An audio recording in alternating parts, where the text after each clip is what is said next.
Benny Andersson a écrit les plus grands succès d'ABBA tout en luttant secrètement contre quelque chose de plus sombre. Pendant 20 ans, il s'est tu. Puis, en 2011, à 64 ans, il a finalement admis la vérité. Il ne pouvait pas fonctionner sans alcool pendant l'âge d'or d'ABBA. Chaque chanson à succès, chaque tournée mondiale, chaque Grammy, il était ivre pendant tout ça ce temps. Mais ce n'était même pas la confession la plus difficile. Il a également révélé pourquoi des chansons comme The Winner Takes It All faisaient si mal. Elles ne parlaient pas seulement de chagrin d'amour. Elles étaient sa façon d'éviter les vraies conversations. Benny Andersson est né le 16 décembre 1946, dans le quartier de Vasistan à Stockholm, mais ce n'était pas une naissance comme les autres. Il entrait dans une famille où la musique coulait dans chaque pièce comme l'air. Son père, Gosta, était peut-être ingénieur civil de métier, mais au fond, c'était un musicien, surtout lorsqu'il s'agissait de jouer de l'accordéon. Plus important encore, il y avait le grand-père de Benny, Ephraim, qui remplissait les événements familiaux de mélodies folkloriques suédoises à l'accordéon. À la maison, la musique n'était pas un bruit de fond, c'était l'événement principal. Benny a grandi en entendant des airs qui avaient été transmis de génération en génération. Ce lien profond avec la musique folklorique suédoise trouverait plus tard son chemin dans les tubes pop mondiaux, bien que personne ne le sache encore, pas même Benny. Tout a changé quand Benny a eu 6 ans. C'est alors qu'il a eu son premier accordéon. Pour la plupart des enfants, il aurait pu finir dans un coin après quelques jours. Mais pas pour Benny. Il était obsédé. Il a rejoint son père et son grand-père pour jouer des airs folkloriques soir après soir. Ce n'était pas seulement amusant, c'était un entraînement. Il a appris comment la musique raconte une histoire, comment les mélodies parlent sans mots. Valse, kotić, pulskas, elles sont devenues une partie de son ADN musical. Des années plus tard, ces mêmes rythmes résonneraient dans les chansons d'ABBA qui remplissaient les arènes. Mais à ce moment-là, il n'était qu'un garçon apprenant à faire de la musique avec les gens qu'il aimait. À l'âge de 10 ans, Benny était prêt à passer à autre chose que l'accordéon. Il a découvert le piano et il s'est senti chez lui. Il n'y avait pas de professeur, pas de leçon, juste lui, les touches, et des heures d'essais et d'erreurs. Il jouait à l'oreille, déchiffrant les notes de la radio, puis les transformant en ses propres versions. Il ne suivait pas les règles, il inventait les siennes. Jour après jour, il s'asseyait au piano pendant des heures. Lentement, il a construit un style qui mélangeait la pop avec le folk, la structure avec l'âme. Il ne lui a pas fallu longtemps avant de pouvoir passer d'un univers musical à l'autre comme si de rien n'était. Ce mélange deviendrait l'une des armes secrètes d'ABBA. Des chansons comme Dancing Queen doivent leur son signature à ces heures solitaires que Benny a passées à comprendre les choses par lui-même. À 15 ans, alors que la plupart des enfants essayaient encore de réussir leurs tests de maths, Benny a quitté l'école. C'était en 1961 et il avait pris sa décision. La musique n'était pas qu'un rêve, c'était la seule voie. Il a commencé à se produire dans des clubs de jeunes autour de Stockholm, surtout dans la banlieue. Il n'était pas encore célèbre, mais les gens l'ont remarqué. Sa façon de jouer, sa façon de tenir la foule, il était clair qu'il n'était pas juste un autre adolescent avec une guitare. Il s'est fait une réputation rapidement et bientôt, son nom circulait parmi les groupes et les producteurs locaux. C'était risqué. La Suède, à cette époque, ne voyait pas d'un bon œil les décrocheurs scolaires. Mais Benny ne s'intéressait pas à la sécurité. Il chassait quelque chose de plus grand et ça marchait. À cette époque, Benny a également vécu quelque chose qui le façonnerait aussi profondément que la musique. Le jeune amour et la paternité. Il a rencontré Christina Grunwald, une autre musicienne. Ils se sont connectés rapidement et, à l'âge de 17 ans, Benny a eu un fils, Peter. 2 ans plus tard, leur fille Ellen est née. Benny n'était encore qu'un adolescent. La plupart des jeunes de son âge étaient à peine en train de comprendre leur avenir.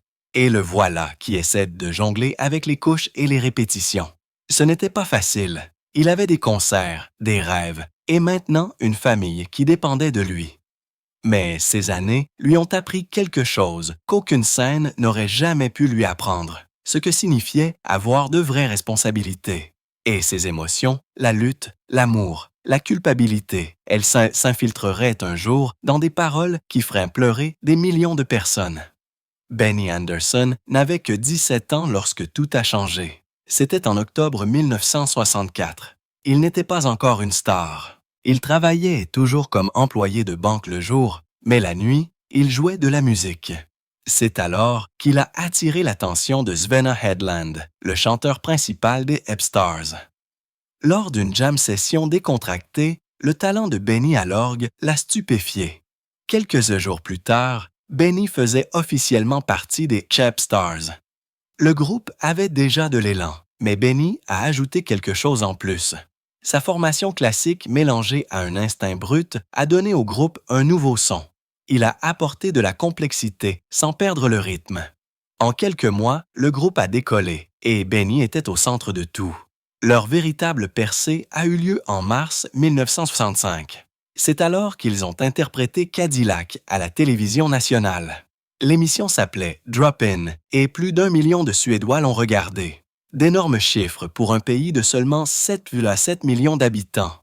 L'énergie, la confiance et surtout le jeu d'orgue électrique de Benny ont stupéfié les téléspectateurs. Le groupe était soudainement partout. Les gens les appelaient les Beatles suédois.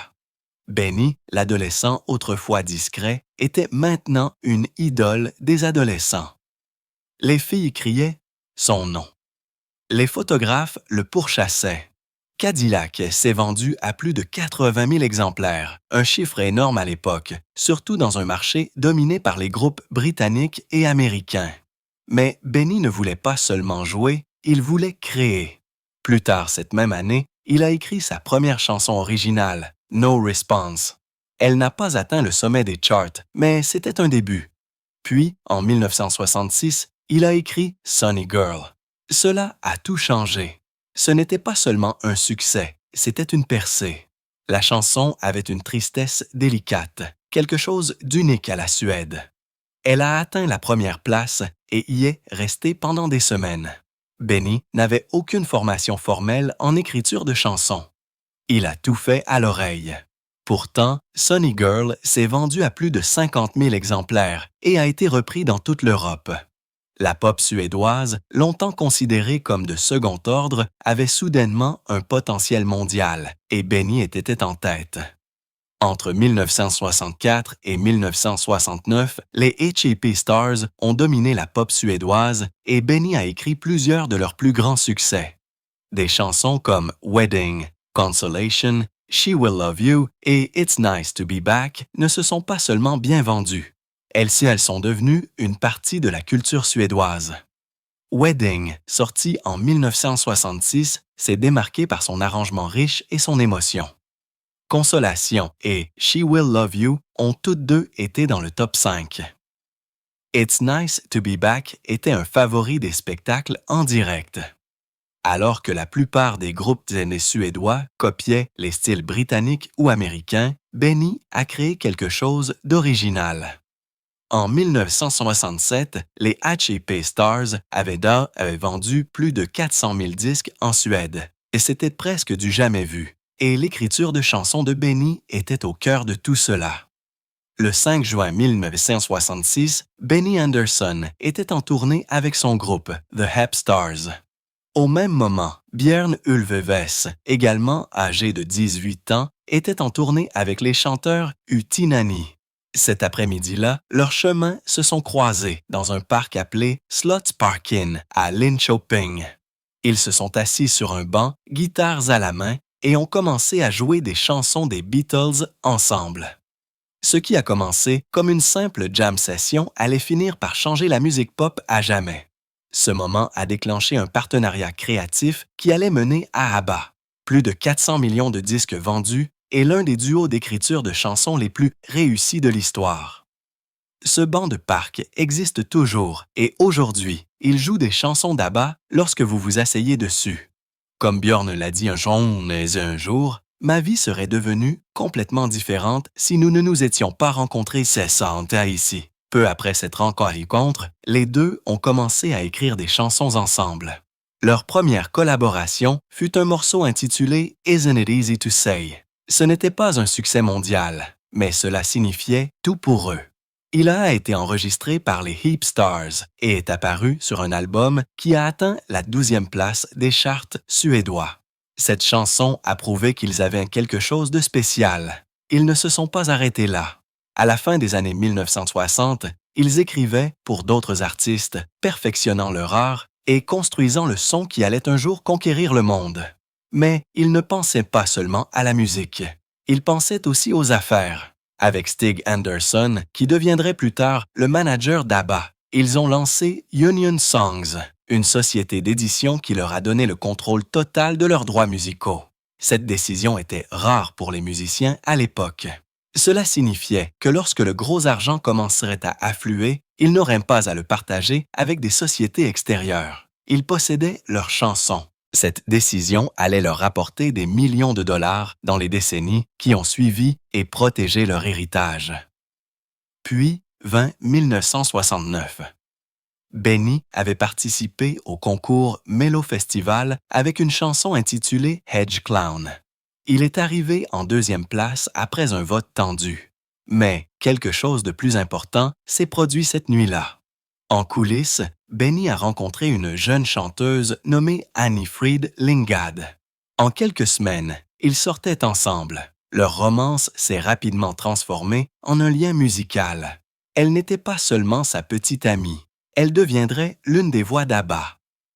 Cette rencontre a permis de compléter le groupe qui allait tout changer.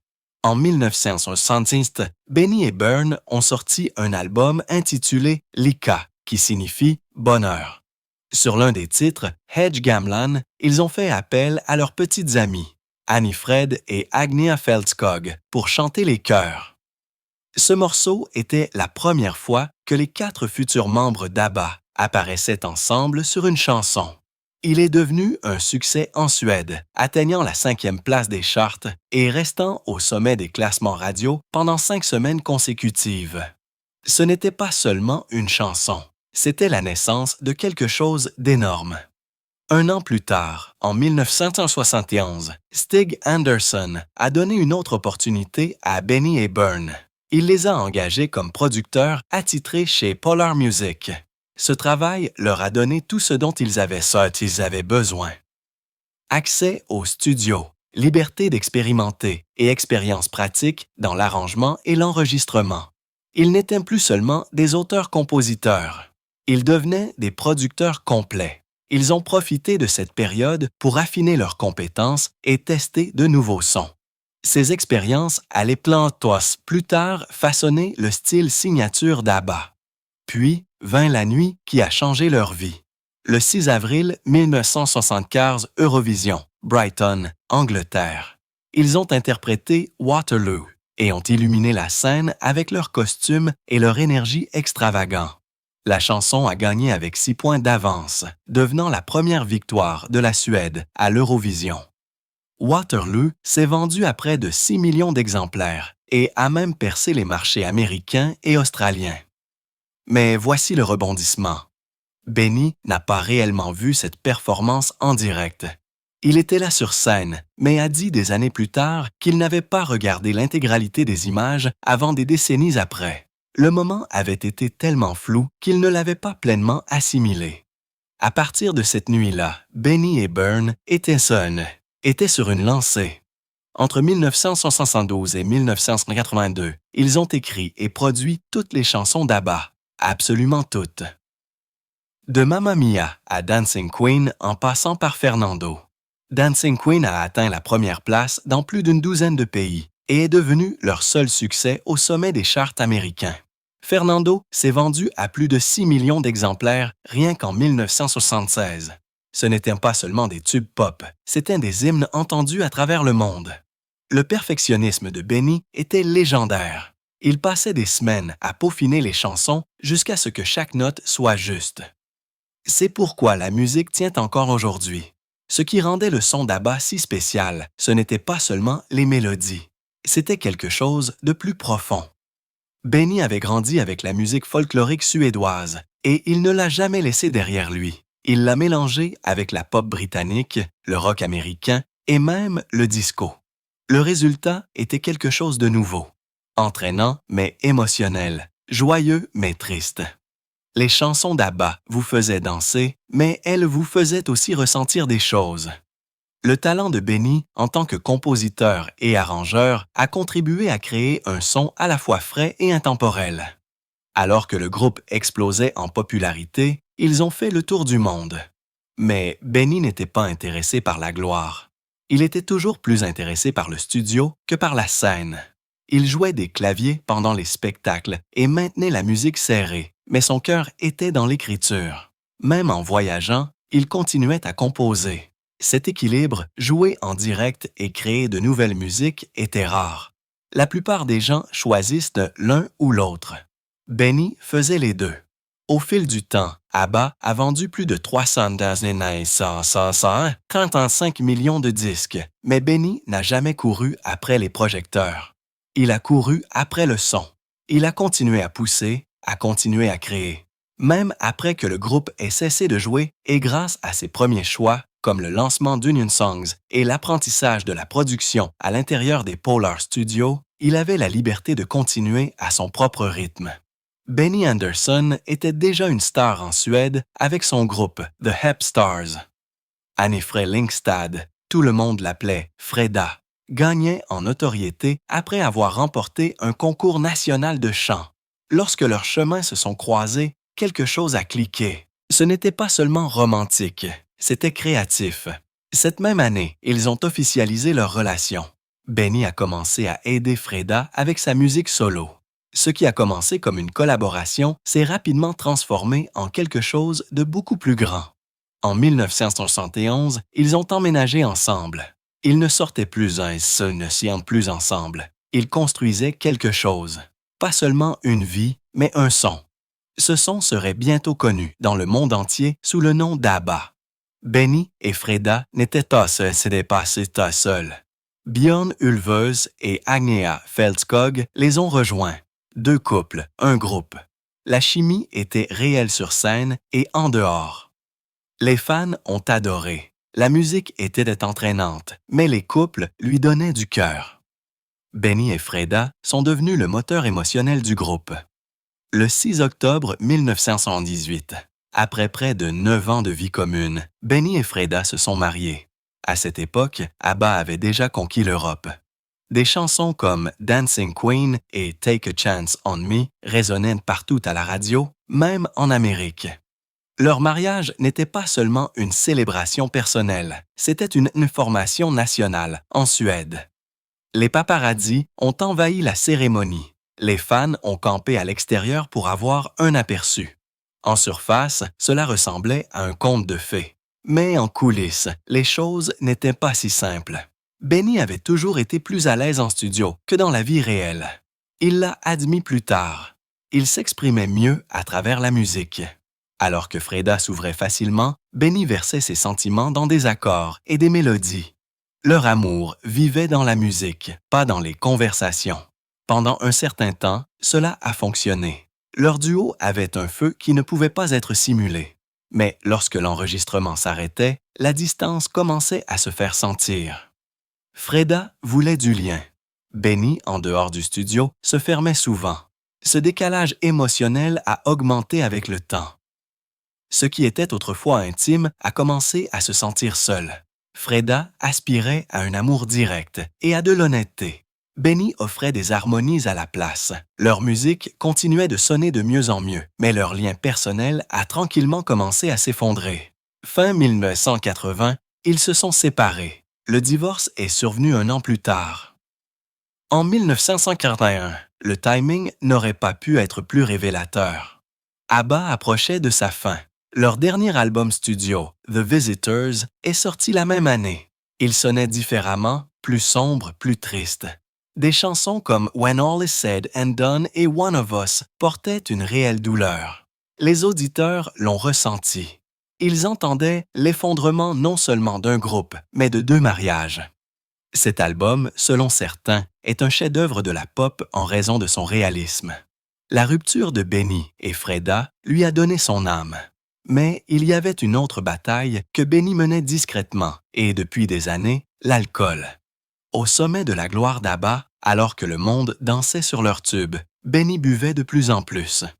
Cela l'aidait à échapper à la pression, au poids émotionnel, à la douleur de son mariage qui s'effondrait. Personne ne savait à quel point c'était grave. Il a continué le spectacle, tube après tube, mais à l'intérieur, il s'effondrait. Il l'a dit clairement plus tard. Il ne pouvait pas fonctionner sans alcool. C'est alors qu'il a su qu'il avait des problèmes. Il ne s'agissait pas de faire la fête. Il s'agissait de survivre. Il en avait besoin juste pour se sentir normal.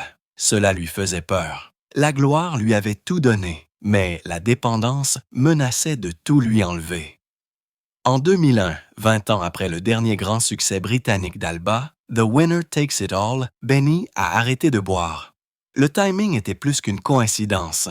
C'était un moment de boucle bouclée. La fin d'un chapitre, le début d'un autre. Il a obtenu de l'aide. Il s'en est sorti. Et il est resté sobre année après année. En 2011, il a finalement parlé publiquement de sa dépendance. Pour la première fois, les fans ont vu non seulement l'artiste, mais l'homme. Mais l'histoire ne s'est pas arrêtée là. Son fils, Ludwig, a également lutté contre la dépendance par la suite. C'était déchirant. Benny savait exactement ce que signifiait ce combat. Ils en ont parlé. Ils se sont soutenus mutuellement. Ludwig a admis que la dépendance peut prendre le dessus rapidement, surtout quand elle coule dans le sang. Leur honnêteté a permis de briser le silence. Ils ont montré au monde que même les familles les plus fortes peuvent y faire face et trouver un moyen de s'en sortir. On dit que la musique peut guérir, mais pour Benny Andersson et ses camarades du groupe ABBA, c'était souvent un moyen de se cacher. Lorsque le mariage de Björn Ulvaeus et Agnia Felsk a pris fin en 1980, la douleur ne s'est pas manifestée par des disputes. Elle s'est manifestée en chansons. La même année, Björn s'est assis, s'est versé un verre et a écrit « The Winner Takes It All ». En une seule nuit, il a dit que ce n'était pas à propos de leur divorce. Personne ne l'a cru. Pas quand Agnia a dû chanter des phrases comme « Dis-moi, est-ce qu'elle embrasse comme je t'embrassais ». Elle l'a interprété avec tellement d'émotions brutes que cela a fait pleurer les gens dans le studio. Björn a appelé cela un message enveloppé de son. Ce n'était pas une conversation. C'était une façon de dire ce qui ne pouvait pas être dit à voix haute. Alors que cette blessure était encore ouverte, Benny Andersson traversait sa propre rupture avec Freda. Ils étaient ensemble depuis 1969, mariés en 1978 et divorcés en 1931. De cette douleur est né, When All Is Said and Done, Benny a capturé l'engourdissement et le caractère définitif d'une relation qui avait suivi son cours. Il ne cherchait pas à se réconcilier. Il essayait juste de donner un sens au silence. Freda a chanté la chanson, alors même qu'elle vivait le chagrin qu'elle décrivait. Here's to us, one more toast, and then we'll pay the bill. Cela ressemblait à une clôture, mais en réalité, c'était de l'évitement. Benny a admis la vérité plus tard. Ses chansons ne consistaient pas à surmonter les émotions. Elles consistaient à les esquiver. Il a dit qu'il utilisait la musique pour s'échapper, pour contourner la douleur, pour garder les conversations difficiles enfermées. J'ai donné mes meilleures répliques à des chansons, a-t-il avoué. Pas aux personnes qui avaient besoin de les entendre. Son piano disait les mots qu'il ne pouvait pas dire. Ce silence entre les membres du groupe s'est lentement élargi. La musique était belle, mais les liens se brisaient. ABBA n'a pas explosé, il s'est juste évanoui. Pas de scandale de tabloïd, pas de sortie dramatique, juste 4 personnes qui s'éloignent lentement les unes des autres. Björn et Agnia avaient rompu. Benny et Freda n'étaient plus ensemble. Les séances en studio étaient plus lourdes. Benny a appelé cela une mort créative. La joie avait disparu. Ils ont continué jusqu'en 1982, mais à ce moment-là, l'étincelle avait disparu. ABBA, la sensation mondiale, s'effondrait tranquillement. Ce que le monde voyait était une machine pop parfaite. Ce qui se passait réellement, c'était 4 personnes fatiguées, pleurant quelque chose qu'elles ne pouvaient pas réparer. Après que Benny ne s'est pas arrêté. En 1983, lui et Björn ont fait équipe avec Tim Rice pour la comédie musicale Chess. Pendant 3 ans, ils ont investi leur énergie dans une histoire.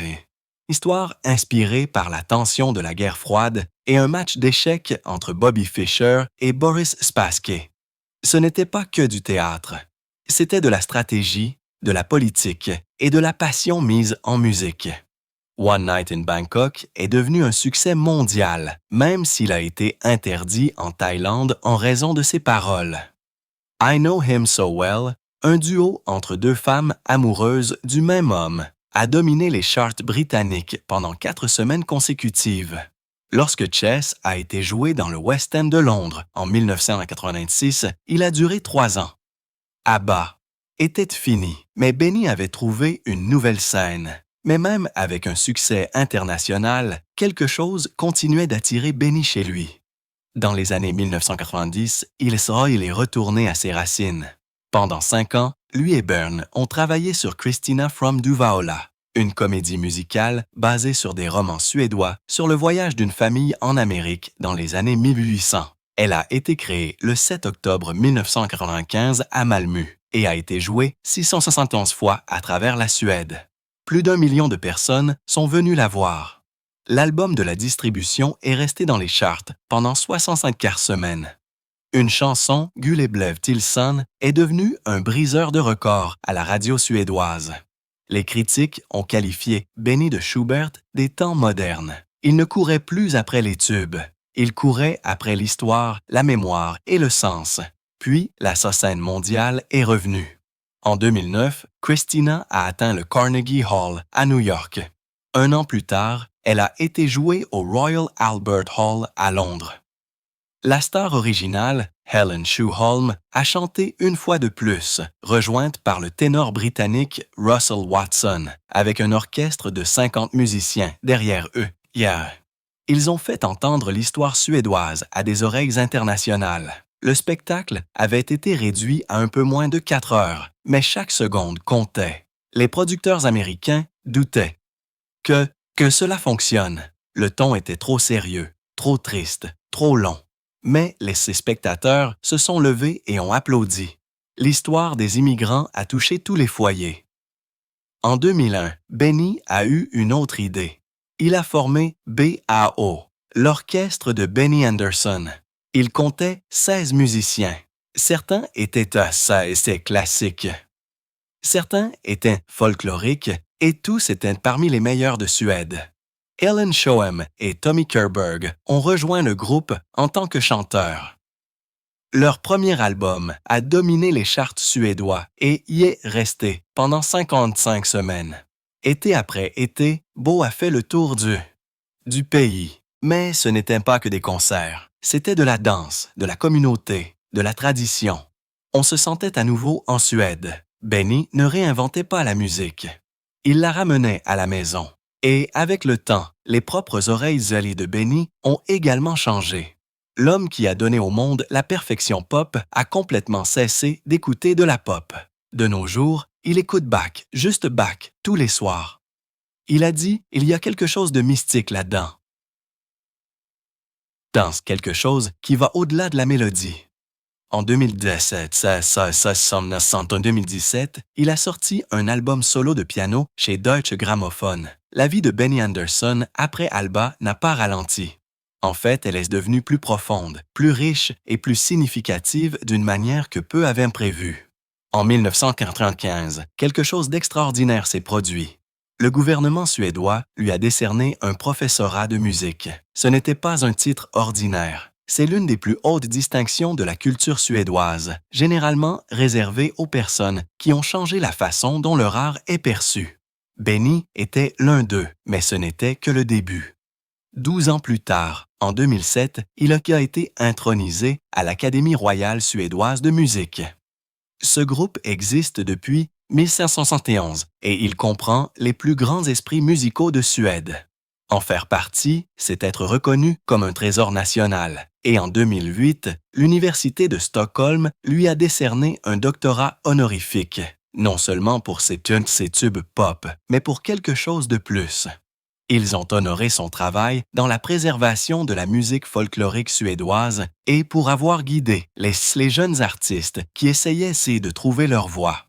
Cela signifiait beaucoup venant d'un homme qui a commencé comme organiste adolescent à Stockholm, jouant juste dans les églises locales.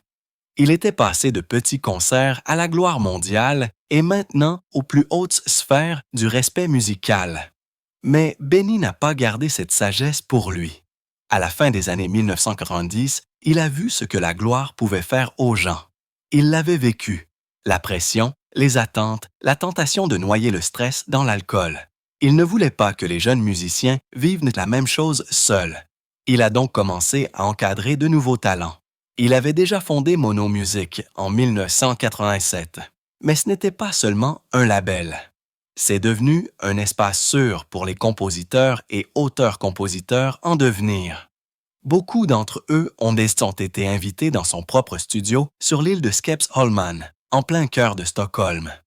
Là, il leur a appris plus que de la musique. Il a parlé de survie, de rester les pieds sur terre et de faire de la musique qui vient de l'âme, pas seulement pour les charts.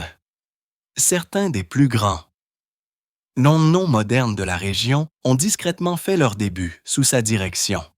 Pourtant, la partie la plus révélatrice des dernières années de Benny pourrait être la façon dont il parle de sa liberté. Dans une interview de 2017, il a dit quelque chose que peu de gens attendraient d'un homme qui a écrit certaines des plus grandes chansons pop du monde. « Je suis plus libre maintenant en tant que musicien que je ne l'ai jamais été dans ABBA. » Il a dit « Plus de délai, plus de pression pour plaire à qui que ce soit, juste de la musique, pure et personnelle. » Il n'a pas couru après les projecteurs. Au lieu de cela, il a suivi sa curiosité. Il a composé des comédies musicales comme Christina from Duveala basée sur l'histoire suédoise. Il a enregistré un album solo de piano intitulé Piano en 2017. Il n'y avait pas de paroles, pas de grandes productions, juste lui et un piano. Et d'une certaine manière, ce petit album tranquille a dominé les charts classiques au Royaume-Uni et en Allemagne. C'était un rappel que la musique n'a pas besoin de crier pour être entendue.